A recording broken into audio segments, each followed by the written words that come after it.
name is Jagbir, Kang, and that's all I'm gonna say for right now. I do have introduction towards the, kind of like the end of the session, and that's for two reasons. One, if you don't like the session, you can leave and you won't know who I am. But if you do like the session, then you would want to know who I am. So we'll get started. The session that I'm going to present is barriers to healing. This has to do with domestic violence survivors and how it relates to post-traumatic growth. Another kind of thing that I do want to mention, because we have men and women and they are both affected by domestic violence, unfortunately, but most of my research is with women. Nevertheless, it is going to be very relevant for everybody. Almost 1/3 ever partnered women are victims of domestic violence. And when we look at women of color, the number goes to 40%. Now, considering that most of the cases go unreported, a lot of the victims or survivors, they don't even want to go out there and tell people that this is happening. We do not know what that number is. But the question is, do we really care what that number is? Because any number more than 0 is a substantial number. In the United States alone, it's 350 million people in the United States, and 1% of that is going to be a huge number. So it really doesn't matter. It's a plague that exists even today, and that is why we are all here to raise that awareness. Somehow, that awareness will bring a change in the next many years to come. So let's look at the cycle of abuse. Again, a little bit of a recap that I'm giving. Most of the women or most of the victims, it takes about 5 to 7 tries for them to get out of this cycle of abuse. It's not that they're weak, it's not that they're unable to do anything, it's just that the perpetrator has a very, very strong hold, and that makes them weak. It's really hard to get help, and even if you do want to get help, there are these barriers that we're going to talk about. So 5 to 7 attempts, but with every attempt, and that's why I have this as a spiral, because with every attempt that they are trying to get out, there's learning happening. And then eventually, when they do gather all that information and they do get there, they're able to break free from this cycle of abuse. Post-traumatic growth, this is seen in almost, according to research, is 30 to 80%. However, the moment victims walk out of the door and become survivors, they have already grown. And this is something that victims or survivors are not able to see, that the moment they walk out of that cycle of abuse, they have grown already. So it's a stunning capacity for survival and persistence that is displayed by many IPV survivors. That's called post-traumatic growth. All right, so this is a cute picture. How many of you find this picture cute? Raise your hand. Okay, so keep that hand there. How many of you still find this little guy cute if I say that if you keep him home, you'll be dealing with a lot of poop to clean? How about if I tell you that he will eat your furniture? You still find him cute? All right, last question. How about if I tell you that either you or your kids or your loved one are allergic to this little guy? You still find him cute? Okay, all right. So we have some animal lovers here. Great, thank you. I am an animal lover too. But a lot of the hands started going down. And the reason I am mentioning this is because this is an example of a barrier that was brought into my life to stop me from getting out of that phase. And that is an example of how perpetrators actually try to control you. And they're going to try to control the victims because they're going to do anything possible to keep them in that cycle of abuse. And that's an example of what gets into the way. So the presentation is divided into 3 parts. Number 1, perpetrators being the biggest barrier in the growth and healing for survivors. Number 2 is the survivors themselves. Because they have gone through a lot of abuse, because their self-confidence is so low, self-esteem is so low, they raise a lot of questions for themselves. And there are also times when they really don't see the light at the end of the tunnel because they've gone through a lot and the trauma takes over. And then there's all other, and that includes all the systemic barriers, the structural barriers, and anything else. And we're going to talk about those. The victims or the survivors, it's like this web, and they're entangled in this web, and it's really, really hard to break free.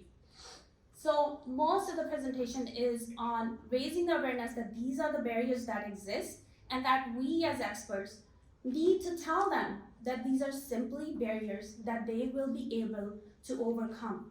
Because the fact that they're able to move from that state of victimhood to becoming a survivor, that's growth. Talking about perpetrators, the number one thing that we hear, and I'm sure most of you have also experienced that, is economic abuse. And this is about 95% of survivors go through this. And this consists of 3 things. The first one is sabotaging how survivors acquire money and economic sources. And some of those examples are sabotaging employment opportunities. So as an example, the survivors are trying to find jobs, and the abuser may say, I'm not going to take care of the kids if they have kids. Putting these barriers where you're just not able to, for example, transportation. You may not have it, so they're going to create these things for you. Sabotaging childcare, as already mentioned, transportation, and then withholding financial support. In some of the cases, they just take all the money from their accounts, and the survivors is left with nothing. In some of the cases, they don't even have money to take public transportation. So how are they going to get to the place for an interview? Second one is restricting how survivors use money and economic resources. Some of these examples are depleting funds, taking money out of the accounts, lying about financial assets. A number of abusers, they lie about retirement accounts, as an example. E-trade, any kind of money, wherever they do money transactions, stocks, they withhold that. Also stealing monetary things, stealing jewelry, stealing anything that is of value to the survivors. And the last one is exploiting survivors' ability to maintain economic resources. Damaging credit is a big one. Overdrawing accounts. So what they might do is they may go to the bank, they may open an account for themselves, a separate account, and then they're going to overdraw the joint account. So once the account is overdrawn, the bank will not be able to open another account for you until you pay it back. And that too in a very short period of time. If it goes over that, it goes in the record, they are not going to be able to open accounts anywhere in any bank. They may also open new credit without permission. It's very easy. Those applications, they keep coming in the mail. They're going to grab one, put their social security number in there, and that's it. Opening the new credit without permission, then they're going to go ahead and start using that. And gambling in certain cases, because they're going to be, abuser may say that, oh, they don't have any money, they gamble. Whether they gambled or not doesn't really matter. They're just going to take the money, and nobody is going to go back and be like, okay, where did you spend the money? For survivors, if they have children, it's 90% of the time that these children will be used as pawns.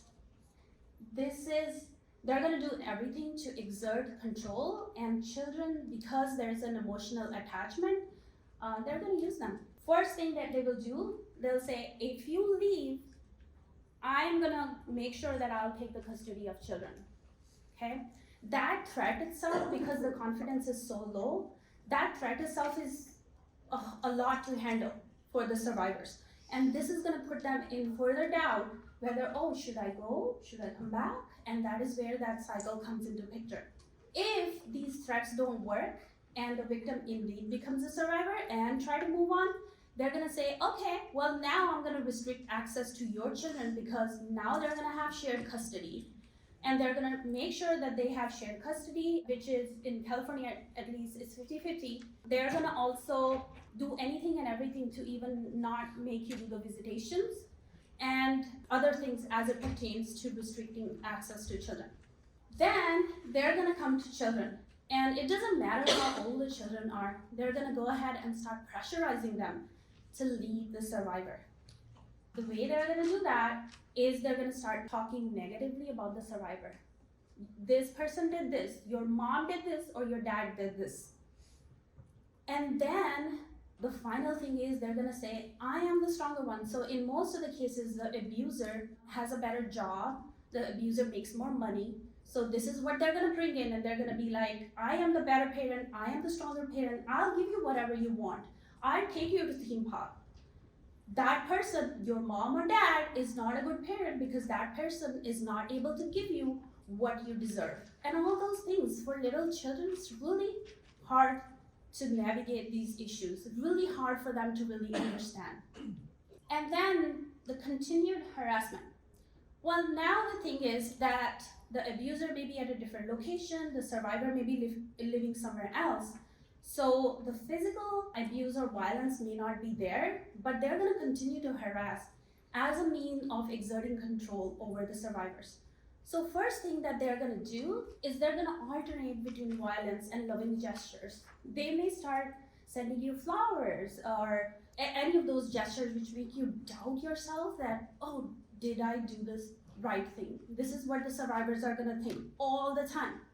If that doesn't work, then they're gonna go ahead and extend that verbal harassment to other means.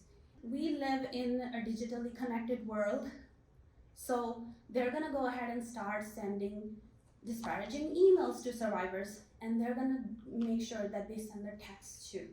For many of the survivors, the moment that the text tone comes, it's like you leave everything and you're like, okay, what has this person written? We all know, probably from my experience and from my experience, that the moment those survivors get the text, the first thing that comes to mind is, oh, maybe it's an apology text, right? But that disrupts the way you're thinking at that moment. Another thing that abusers do, they start showing physically at places where they shouldn't be. Why? And that's because they want to make survivors feel unsafe. That is their main goal. Control, making them feel unsafe. And an example would be if the survivor has kids and the survivor is going to pick up kids from school, the abuser is going to show up right at that time. And the abuser is going to watch from a distance. Same thing, where any kind of extracurricular activities, when it's one parent's time, the abuser is going to show up. They may not say anything, but that is just to make you feel, or make them feel, that I am here. Feel my presence, and I want you to feel unsafe. Let's talk about abusing the system. The abusers are very, very manipulative. They're very good at the manipulation tactics. So what they do is they start abusing the system because they know things. Usually the system is tier 1 and tier 2. Tier 1 is the decision makers like police, family courts, judges. And then there's tier 2, which kind of feeds into tier 1. And these are the providers, healthcare providers, therapists, legal professionals. They kind of feed these things. So for example, a therapist writing a note and it feeds into the family court. So number one thing that we hear is accusing survivors of alienation. They may not have been there for the kids when the family was together, but now they're gonna say that the survivor is alienating the kids if they have kids. They can also call child protective agencies, and they can say that, let's say an example would be if a survivor has a job and the survivor is not able to cook dinner at the right time. So they're gonna call CPS and they're gonna say that, hey, that person is not able to provide for the kids, or the kids stay longer at childcare, as an example. And they're gonna say that this is bad for the kids. Now, they're gonna exploit the survivors even further. So first, remember those texts and those emails, they're gonna send them. The survivor is gonna need somebody to cope with those things, and if the survivor talks to the healthcare providers or to professionals like us we're gonna note it, and that's gonna be, whether it's real or perceived, it doesn't matter. That's gonna get used, and that's gonna be forwarded to the tier 1. And then they're gonna say, that survivor is not stable, right? And then they're gonna also take advantage of financial edge. We're gonna talk a lot about that. As I mentioned, abusers usually have better paying jobs, more money, so they will go to court over and over again. They will file motions over and over again, and these motions that get filed, they're almost, it may be different here, but in California it's around $5,000 every time the motion is filed. They have the money, they don't care. The main goal is to exert control. The main goal is to have that person back so that they can continue to abuse. So that was all about perpetrators. Also, I want to mention that there are more than 50 plus barriers based on research. Obviously, we're not going to cover all of these in the session, so I'm touching the top in each of these categories. So moving on to survivors. Survivors don't really help themselves. There is a lot of confusion. Oftentimes, they have stayed in a violent situation for years, and trauma takes a toll, makes it really, really difficult for the cognition to be at the right place. But the number one thing is the survivors, they still grieve lost relationships. Sometimes it has taken them years to get out of it. So there is a feeling of them missing the abuser. Oftentimes they still are in love with the abuser. What to do? Everything takes time, healing takes time. So the grief about lost relationship really makes them feel lost, they feel isolated. And what doesn't help is that the survivors, they keep thinking, it's an automatic rumination. And through rumination, what is happening is, rather than moving forward, they actually try to move back because there's a lot going on.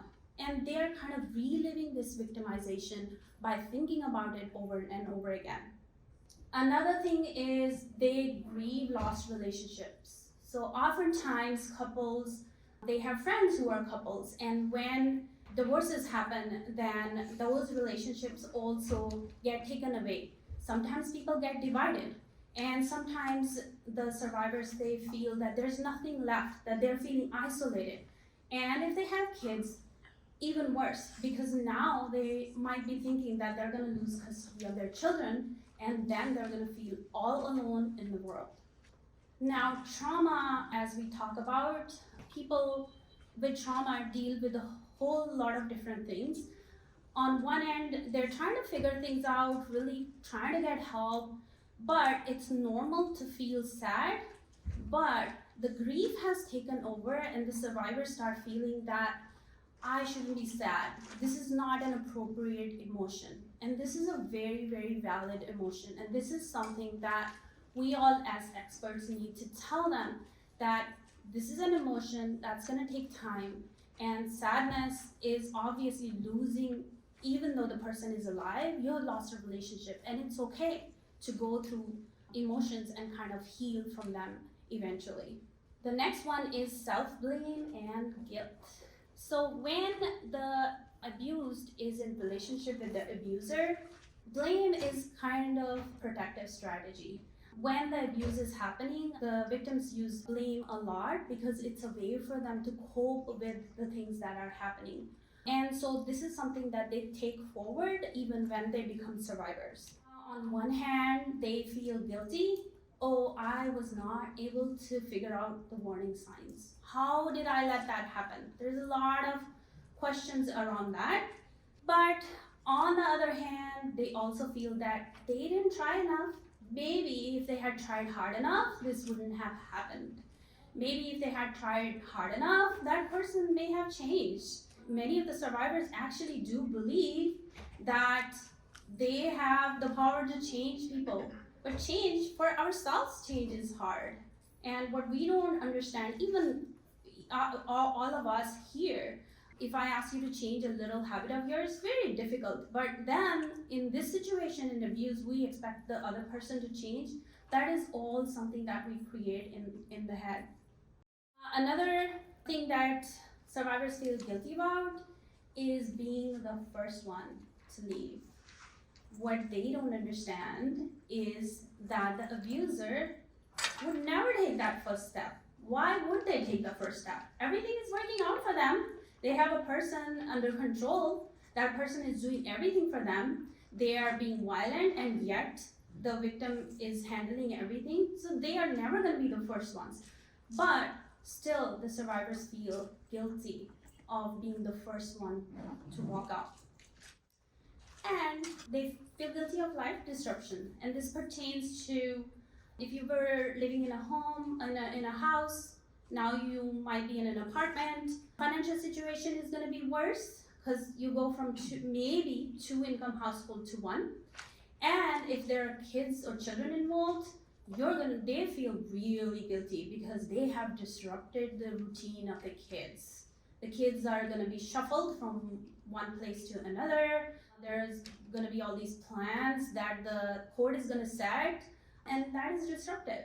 But this is all a continuation of self-blame and guilt that starts from the time when they are abused well into the survivorship period. And let's talk about shame. In the last 20-30 years, we have raised a lot of awareness. These kind of organizations are doing a great job to raise an awareness. But the truth is that as a society, we have moved, but we haven't moved that much, which means that the society still puts a lot of pressure on survivors. They embarrass them, they make them feel guilty about what has happened to them. And we're going to talk about a few examples in the case studies. When this embarrassment and guilt continues and the society is putting so much pressure on the survivors, they begin to feel that they are unlovable. Maybe they're at fault, there's something wrong with them, and that they're damaged beyond repair. There's a lot of internalized shame that hurts the survivors from inside, and it's the feeling that they behaved in ways that violated the social norms or of accepted behavior. Here we talk about how our society, in some of the cultures, they say work it out, because the society doesn't accept divorces. And also because the society doesn't accept that, sometimes these survivors, they kind of hide all this within themselves. And they have shame about self-disclosure to others. Self-disclosure is very tricky. Oftentimes, or in research, we say that if survivors ask for help, that they indeed do get help. The problem is, not everybody wants to help. And when that other person doesn't want to help, then there's a lot of shame and guilt popping in that, oh my God, like, why did I ask this person? Why did I disclose so much? But what is normal is asking for help. Self-disclosure is normal. Not everybody is going to be willing to offer help. It is just the world that we live in. Fear and insecurities, this is a big one because the abuser has eroded the self-confidence of survivors, and all that was just a manipulative tactic to exert control over the survivors. But how it damages the survivors, it brings in a lot of insecurities and fear. The fear could be due to the perpetrator's action. What is he going to do to me now? The fear for your own safety, because oftentimes they have heard before is, oh, I'm going to kill you if you do this. The survivors are not able to figure out whether it's real or whether it's just something that the abuser says. So there's a lot of fear for safety, your own safety, and then their children's safety. Fears about uncertainties of future. The survivors, they may not have money, they may lose the house. If they didn't have a job, now they have to look for a job. Are they going to be able to find a job? If there was a huge gap in employment, it's tough. And if there are kids, are they going to be able to provide for the kids? They have to work 2 jobs. How are they going to provide for the kids? So all the fears and uncertainties are going to pop up. They may also think that all these options are useless and violence and retaliation perhaps will never end. And most of the survivors, especially if they have children, they think that until kids are 18, they still have to deal with a lot of these things. Or even if they don't have kids, the harassment continues sometimes for years. And I know somebody who is going through the litigation for the past 7 to 8 years, and the financial settlement hasn't happened yet. So all that is going to continue, and then these survivors may think that, oh, I was better off being in that situation because now I have been dealing with this for way too long. For the ones who don't have legal immigration status, this is a big one for them because they may fear that they might be deported, and they may have been in the United States for a very long time. It's not just illegal immigrants. We're talking about we're talking about people who are on a dependent visa. The abuser is the main breadwinner. They have the visa, and now you have a spouse who's dependent. They can still get deported. So there's a big fear around that, where it kind of takes them back, and they're like, okay, maybe I'm better off going back. A lot of what if questions. What if I'm not able to provide for my kids? What if I'm not able to get a job? What if I get laid off? What if I have to go for these court cases? What if my employer doesn't understand that? A lot of what if questions that the survivors put forth, and this is just because they need help. They need somebody to tell them that these are just questions that are in this moment, and all that may go away. Negative beliefs. This stems from, again, lack of confidence, lack of self-esteem, and these survivors oftentimes feel trapped. And this trap is like, okay, I was with the abuser and life was kind of okay, it was not perfect. Now I've left him and life is so hard. I have to deal with the legal system, I have to deal with finding a job, I have to deal with housing. So they oftentimes feel trapped. And this is where that entangled web comes into picture. Now they may also start feeling that maybe they're not good enough. Maybe this has only happened to them. Maybe this is what they deserve. And uncertainties about future. I will never be able to find anybody. I will never be able to find somebody who loves me. Or they may just think that people in general are like that, and this is how the world is. All these negative beliefs, again, hinder the progress, hinder the healing for survivors. Let's talk about other barriers. Biggest one is language barriers. You will see in the case study that if English is not the native language, communicating the needs, communicating what you went through is really, really paralyzing. Even if you speak English, it's really hard to explain what they have gone through. And oftentimes, because the trauma is so terrible that the survivors may not even want to talk about it. But any place that they go, these are the questions that get asked. So it's the repetition over and over and over. Certain emotions, actions, or cultural context also gets lost in translation. Somebody who speaks other language, it's really hard to kind of translate the emotions back into English. Also, non-native speakers, they are less likely to access resources as well. It's just, they get discouraged because they don't understand it. They may ask people for help. People may help them for a little bit, but they cannot go above and beyond to kind of help. And eventually people are like, your problem, deal with it. Sometimes people do that, not everybody, but sometimes they do. Filing reports or testifying in courts becomes a monumental task. For me, I went to an English school and I speak reasonably well, but I had to Google every time what a plaintiff and defendant is. And we're talking about people who don't speak English. It's not their first language. And they have to go through the documents. It's a stack of documents that gets delivered starting from the first time the divorce notice either is served or the survivor serves to the abuser. Social barriers, as I mentioned before, there is still stigmatization of intimate partner violence. It carries a lot of negative perceptions.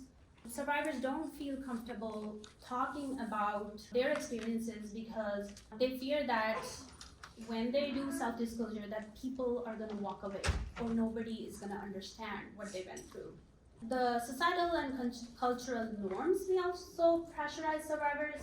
This is seen in Asian cultures, specifically South Asian cultures as well, where the society puts so much pressure and they say, if you're married, you better stay because marriage takes a lot and you have to work it out.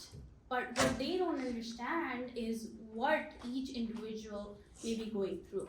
Not just South Asian or Asian cultures, there's still that perception, thick and thin of marriages. You are married, deal with it. And it's not, if you remarry, it's not that the next thing is going to be better. So the society puts pressure that, hey, just go through it and you'll be fine. We still go through patriarchal practices.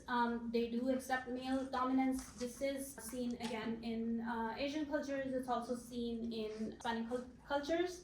And they say, if you're a woman, that this is your job, it's your job to be submissive and you would just have to deal with it. Also, based on research, especially in Asian cultures, they emphasize keeping family as a private affair. And oftentimes people are discouraged from discussing these private matters outside of their houses.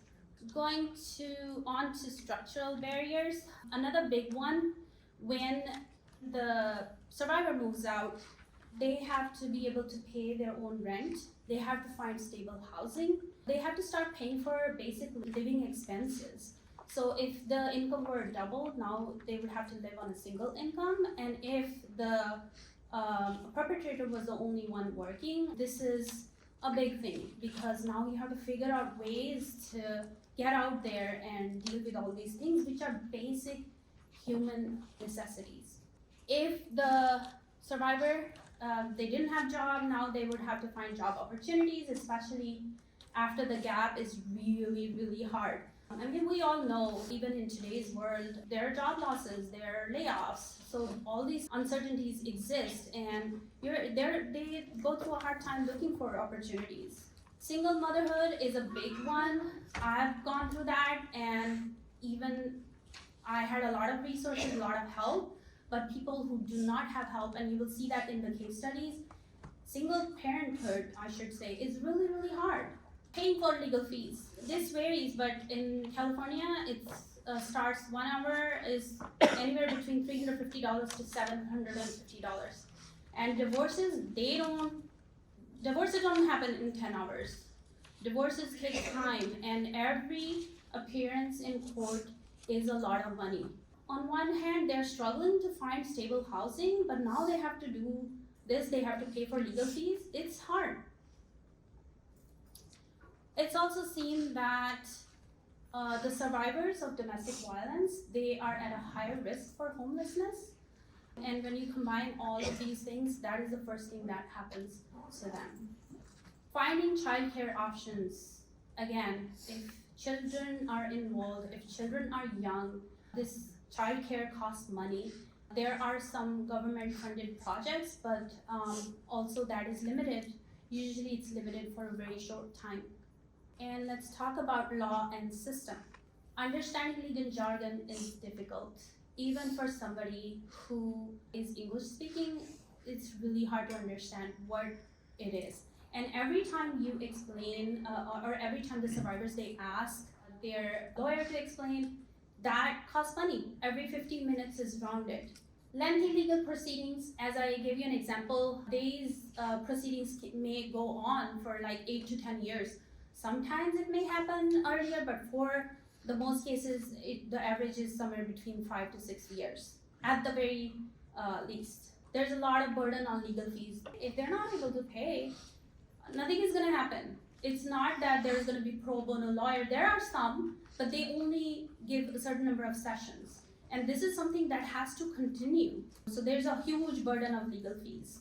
Another thing that the victims or survivors often see is when they go to these especially tier 1 and tier 2 systems. As an example, administrator at your legal office, administrator in courts, they use a lot of victim blaming.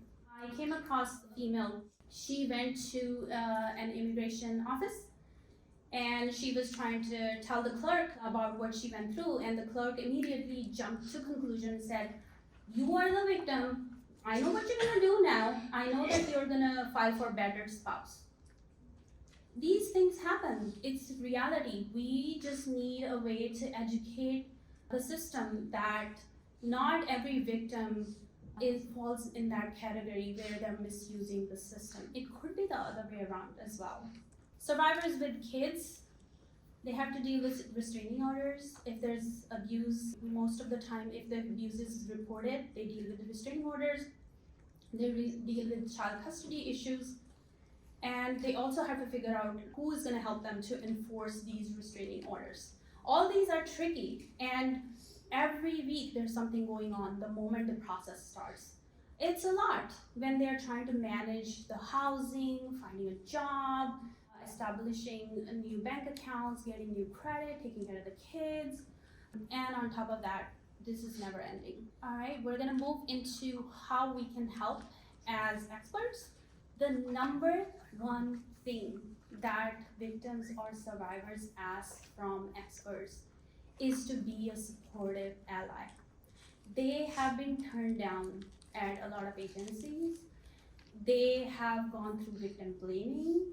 They are going through a lot of paperwork. They are going through a lot of change. And what they want from us is somebody to hear us out. The survivors are going through a lot of emotions. One of the things that we as experts need to tell them that those emotions are just for the moment. They may go through questions like, oh, maybe going back was better. Or they may just tell the experts that they are still in love with the abuser and that it's really hard for them to navigate the challenges that they are going through. And they are oftentimes in this conflicted state, and it's our job to be a supportive ally, to listen to what they're saying, and once we listen to them, we can offer them our expert advice. We need to tell them that the feeling that they have for the abuser, it may not be real, it may not be. It may just be that the future is uncertain, and they're thinking, okay, now maybe I should just say this, and my life would be easier. We as experts need to tell them what is good for them. We need to make survivors feel that the abuse is not their fault and they don't need to be treated that way. In fact, nobody should be treated that way. Every human being deserves respect and dignity, and we need to tell them that whatever has happened, it's not their fault, and they were not respected as a human being. And that's what they should look forward to when they're planning their future. We also should use, and this is also based on research, that when the survivors, they hear positive stories from other survivors, they get this strength to do better. They feel that if that one person could do it, that they can do it too. And sometimes just being in that situation where they feel that, oh, I'm the only one this has happened to, if there's somebody who can tell them that you're not the only one, that there are other people who have gone through it, they will get that strength to go on with their lives and to really get rid of these barriers that have been created either for them or the barriers that they are creating for themselves.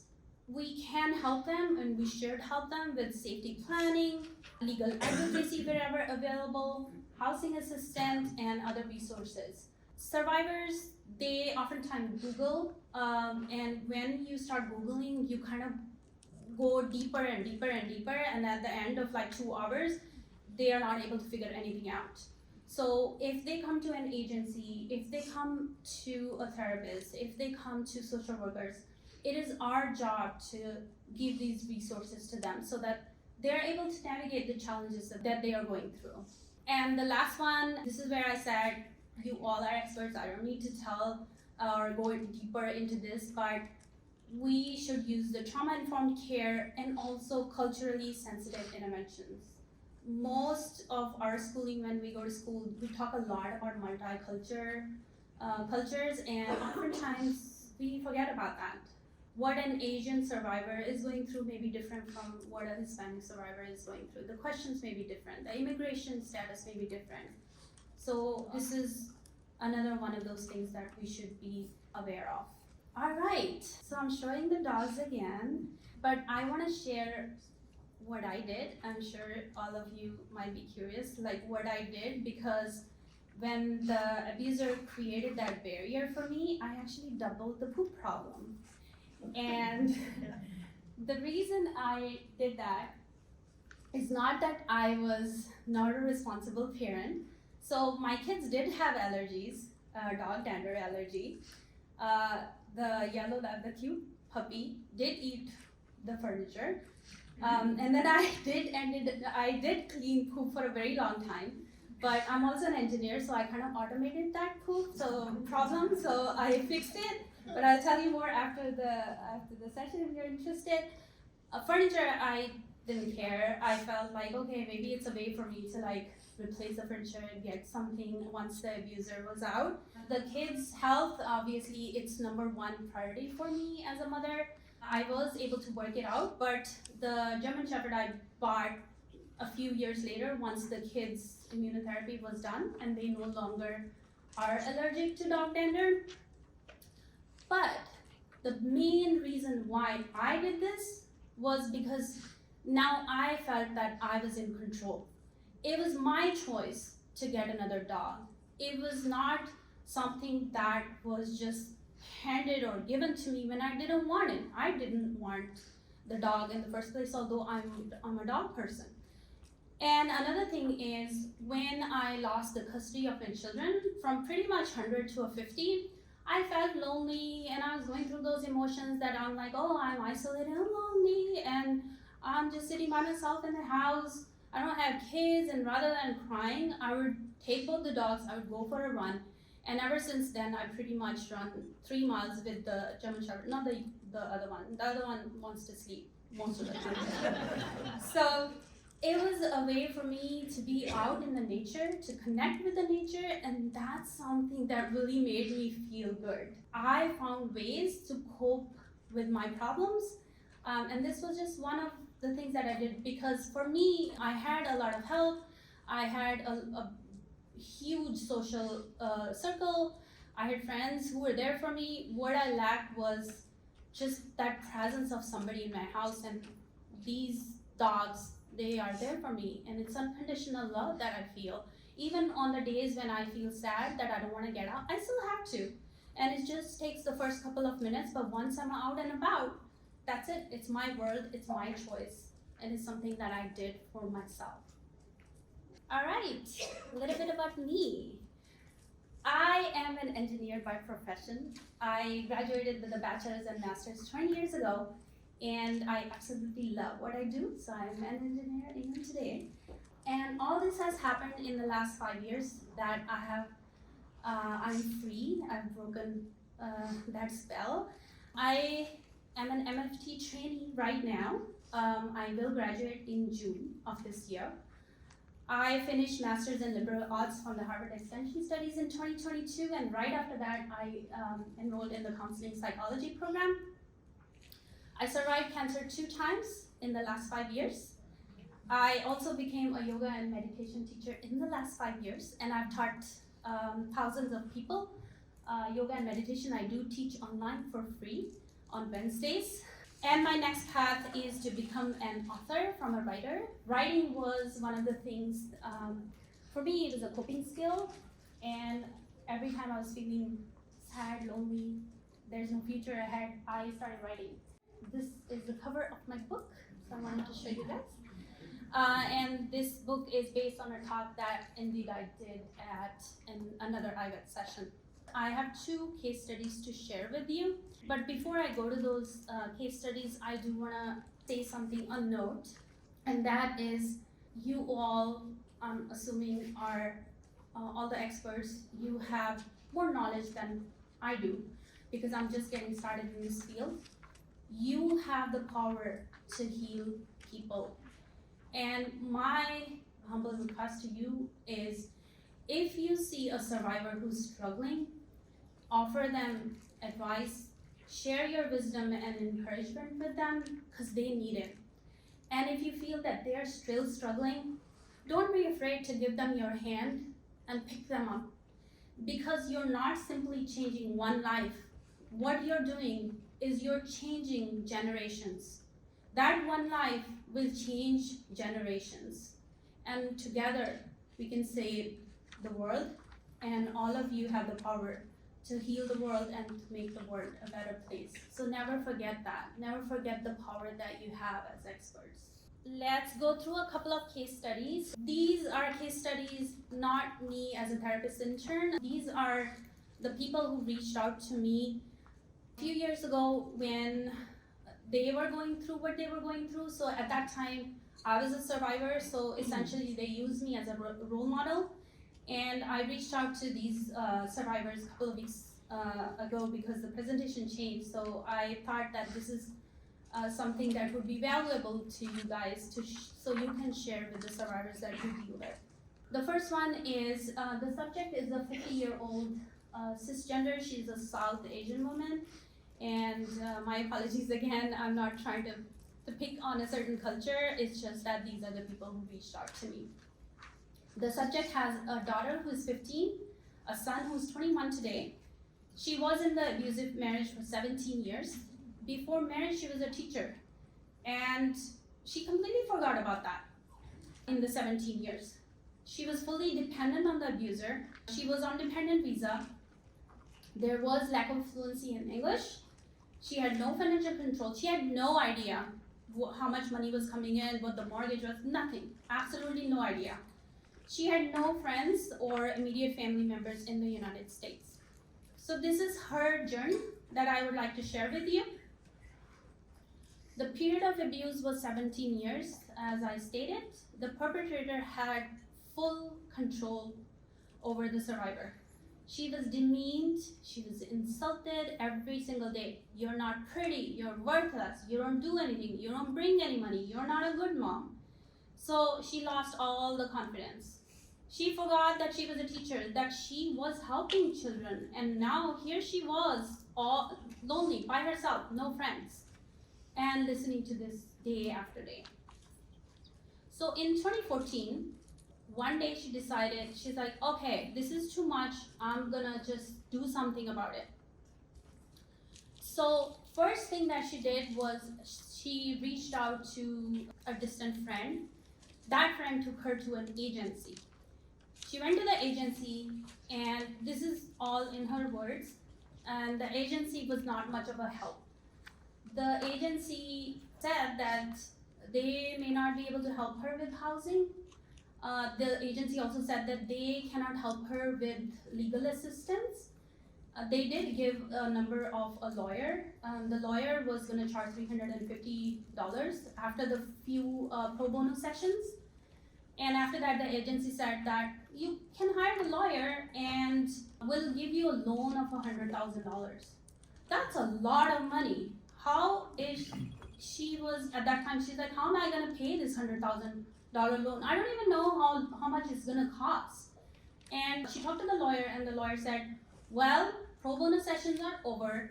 Now, if you want me to take your case, which I will, until we start asking the abuser for money, you have to pay me, and I can't tell you how many sessions it's going to be. So $350 times 10 sessions, $3,500 when she had zero income. Even then, she moved out. She was able to live with a few, I put friends, she knew a few people. This was just temporary. And she wasn't able to work because she was obviously on a dependent visa. She had no family support. The family was back home in India. The family kept saying, no, do whatever you can, stay, everybody goes through this, you're not the only one. And almost everybody asked her to compromise. And also, she was a little fearful about her safety. So considering all these factors, she said, I'm going back. So she went back. But as I said, that spiral, that every time these survivors, they try to go back, they learn something. And what she learned was that life is hard. The first thing I need to do is find housing. How am I going to do that? So her growth had already started. And during this time, she got authorization to work. She started working the minimum wage. I think she started at a retail store. She started building her credit. She, in her own words, she went to a bank. She said, I need a credit card. The bank says, well, you don't have credit. You're not going to get a credit card. So she went from one bank to another, to another, to another. And finally, one bank said, we'll give you a secured credit card for $300. And she got that. So she started building the credit. She also started reading about law and explored housing opportunities. She knew that she's going to get divorced one day. But she didn't want to pay all those fees, so she started reading up on that. She explored the housing. How much is it going to cost? What if I live with somebody? You know, she started doing all those calculations in her head. And in this time, she also started aligning with her family, where she was able to explain to them how difficult the situation is for her and how she needs to move out. So in 2016, her kids became the main trigger to leave. And when I was talking to her and I asked her, what do you mean, like your kids were the main trigger? And she said, well, I have a daughter. I didn't want my daughter to go through this. I want to be a good role model for my daughter.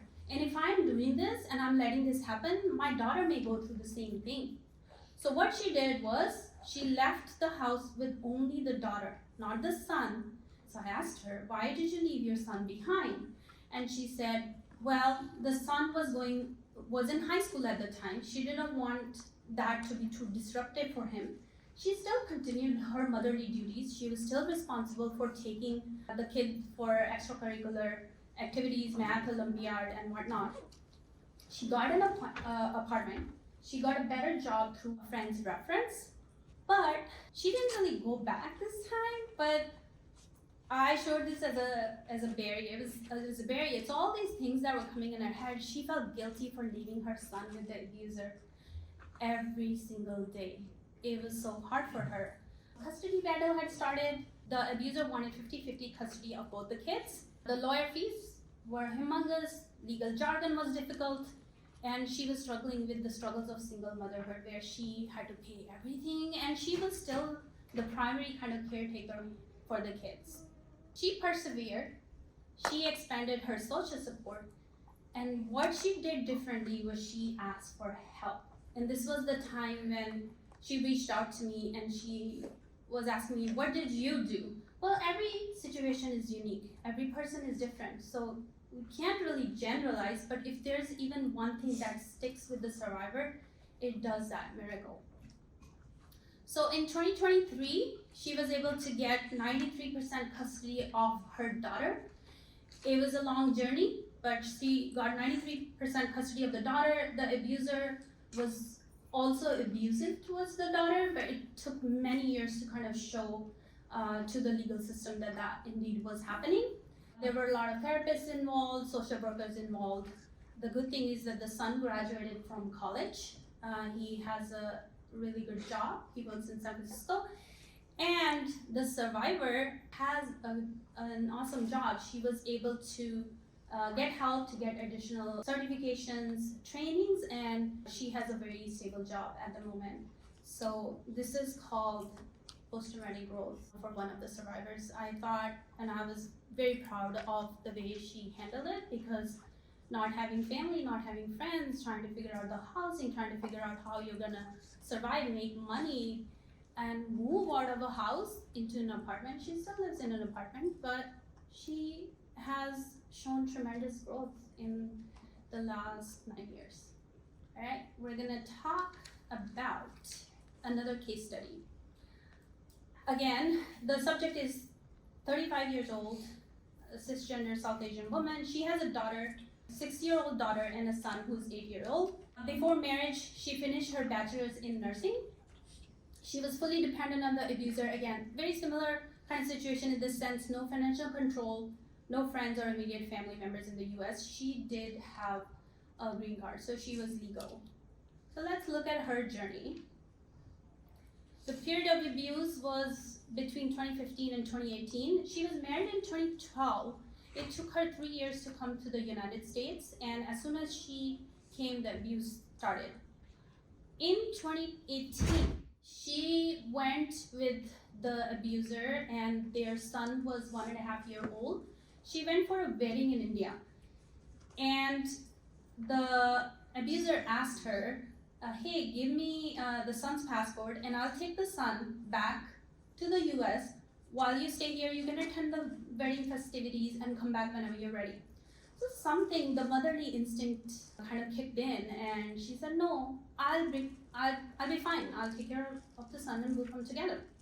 So what the abuser did was he threw away the passport, threw away the green card for both the son and the wife.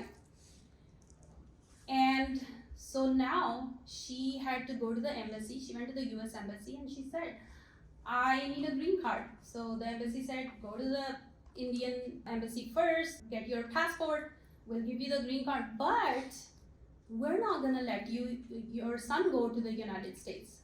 A 1.5-year-old baby cannot go to the United States even though he's a United States citizen, because the father is nowhere to be found. The father ghosted her. The father needed to sign the paperwork for the passport. She was also pregnant at the time. And so the embassy said, and on top of that, by the time this was happening, she was already 7 months pregnant. So the embassy said, you're not going to be able to go back to the US. We're not going to let you fly. So you have to deliver the baby here.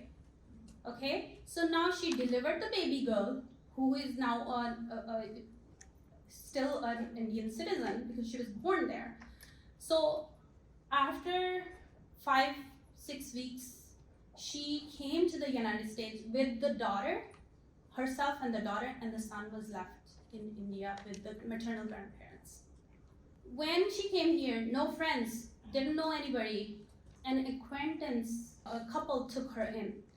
They helped her to get a driver's license, but then she couldn't afford a car. She didn't have any money. She went to social services, and this is the best thing that happened to her. She went to the social services, and the case manager that was assigned to her turned out to be an angel. And so this subject or woman was trying to go, she's like, maybe I should go back, right? So the social worker said, don't do it, okay? The social worker was able to get her a free childcare for 1 year.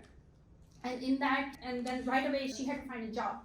Her nursing paperwork, the degrees were also, the abuser took them, never returned the paperwork. And it's really hard to get the universities to give you a duplicate one in India. It took her 3 years.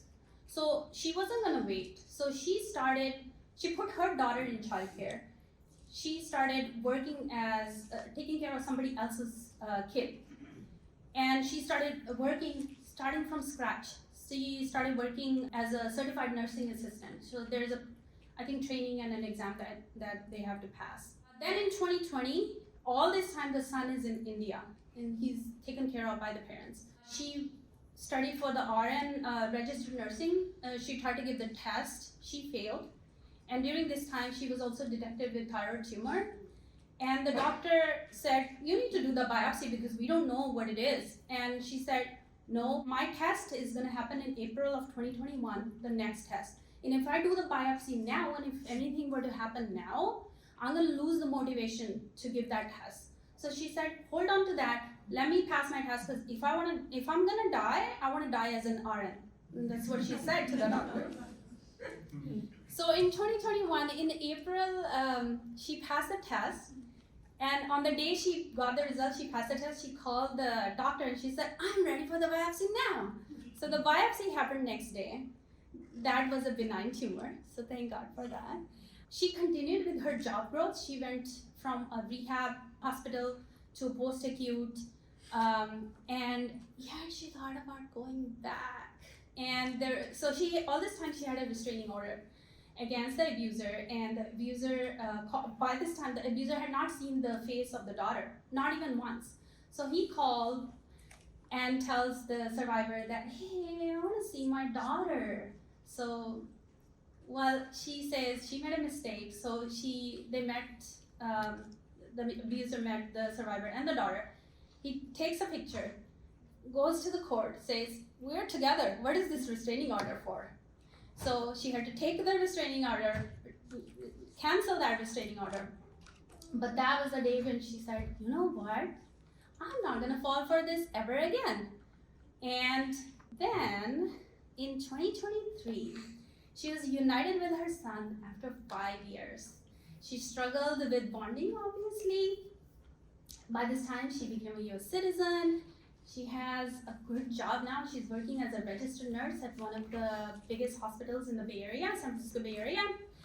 The court hearings are continuing. The divorce is not done yet. She spent a lot of money on the court cases.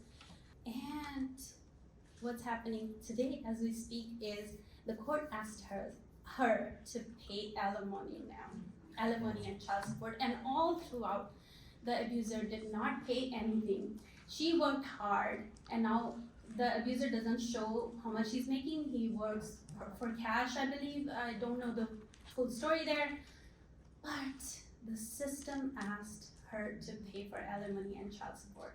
So these are the journeys that are really, really hard. When she reached out to me, I can't remember whether it was 2019 or 2020, and I was talking to her a couple of weeks ago when I was typing all this up, and she said, use the word Didi, which means sister. And she said, when I called you, you told me it was me. And I told her that I kept the doors of my front door open for 4 years, waiting for that man to show up, and he didn't. And I'm glad that he didn't. And I told her, you can keep that door of your house open for him. He's not gonna show up. And I'm telling you from experience, he's not gonna show up. Move on with your life. But I sense that hesitation in her voice, and I sense that she's hating me for what I'm saying to her. But as a survivor, I wanted to show her that this is not a path that you wanna take. You're better than that, and look at it. She has done it. So these are the stories that I want all of you to share. These are the stories that if we share more, one, we bring an awareness, and second, we make the world a better place. And I am so thankful that you're here. You gave me the gift of an hour plus of your undivided attention, and I'm humbled. I'm so thankful that you joined me on my journey of healing. I appreciate you.